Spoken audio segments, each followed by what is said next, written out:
pemirsa, rencana penambahan kementerian pada pemerintahan Prabowo Gibran sepertinya akan berdampak pada penambahan komisi di Dewan Perwakilan Rakyat atau DPR. Saat ini proses penambahan komisi masih dalam pengkajian.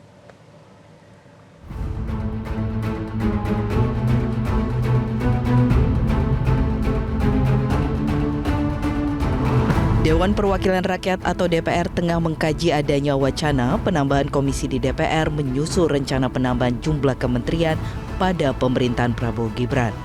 Ketua DPR RI Puan Maharani mengatakan penambahan komisi di DPR tengah dimatangkan. Ia pun tak memungkiri bahwa rencana penambahan kementerian pada pemerintahan mendatang akan berdampak pada penambahan komisi di DPR. Ini lagi dimatangkan kan dengan adanya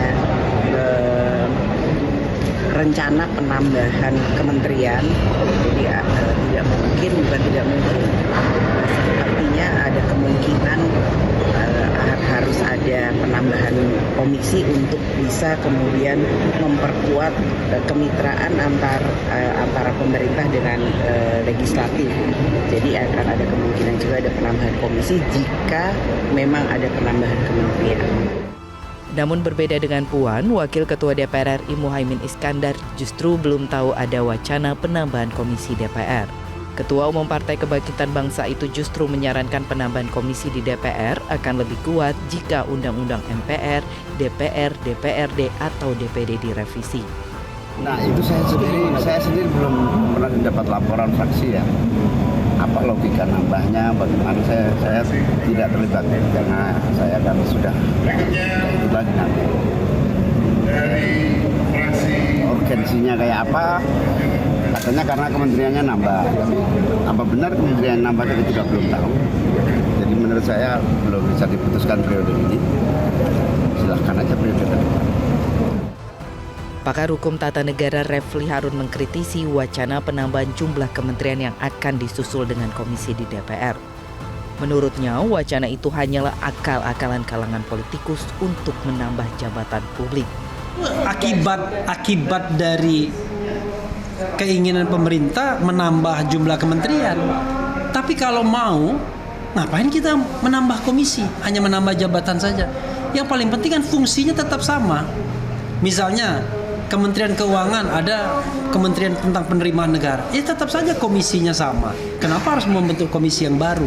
Jadi maksud saya begini, para politisi ini pintar sekali membuat jabatan-jabatan publik agar kemudian negara makin besar untuk membayar mereka karena jabatan-jabatan publiknya tersebut.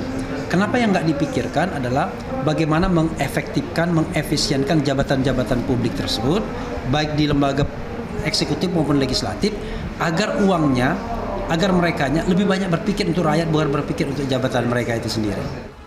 Pada periode 2019-2024, DPR memiliki 11 komisi dengan ruang lingkup tugas dan mitra kerja masing-masing. Bila penambahan komisi DPR ini terwujud, bukan tidak mungkin bakal membengkakkan anggaran dan berpotensi mengganggu efektivitas dan efisiensi kerja anggota Dewan ke depan. Tim Liputan, Metro TV. Rencana penambahan kementerian pada pemerintahan Prabowo Gibran sepertinya akan berdampak pada penambahan komisi di Dewan Perwakilan Rakyat atau DPR. Saat ini proses penambahan komisi masih dalam pengkajian dan Ketua Komisi 2 DPR RI fraksi Golkar Ahmad Doli Kurnia mengungkapkan akan ada tambahan anggaran seiring penambahan komisi di DPR nantinya. Disampaikan oleh Ibu Ketua DPR RI bahwa ada tim yang dibentuk oleh pimpinan DPR untuk melakukan kajian terhadap kemungkinan ditambahnya komisi, dan seperti juga yang disampaikan tadi bahwa kemungkinan adanya penambahan jumlah komisi ini itu sangat tergantung berapa jumlah kementerian yang nanti akan ada di dalam pemerintahan baru ke depan gitu. Jadi kan selama ini memang ada kan di komisi, penetapan komisi itu juga berdasarkan nanti pembagian mitra kerja tanggung jawab ya masing-masing komisi terhadap siapa mitra kerja di pemerintah. Jadi kalau kemudian jumlah kementeriannya atau ada nama-nama kementerian baru ya yang muncul, yaitu yang nanti akan bisa jadi pertimbangan perlu atau tidak adanya komisi baru di DPR itu. Jadi nanti sangat tergantung nama nomenklatur kementerian apa yang muncul dalam pemerintahan baru nanti. Jadi kita tunggu saja nanti setelah 20 Oktober ya. Tetapi kalau kemudian nanti misalnya penambahan komisi itu berkonsekuensi dengan adanya penambahan sekretariat itu ya, kemudian penambahan jumlah pegawai yang akan membantu masalah-masalah day to day komisi itu mungkin iya. Dan itu juga yang saya kira perlu juga menjadi pertimbangan nanti di dalam penetapan perlu atau tidaknya. Nah kalau kemudian juga nanti ada pertimbangan itu yang berkonsekuensi anggaran, bukan untuk soal jabatannya ya, tapi untuk soal perlengkapan perbantuan atau institusi supportingnya ya. Ini juga nanti akan dibicarakan dengan pemerintah karena kan pada akhirnya kan tanggung jawabnya ada di pemerintah ya, soal penambahan anggaran dan segala macam, walaupun juga prosesnya ada di DPR.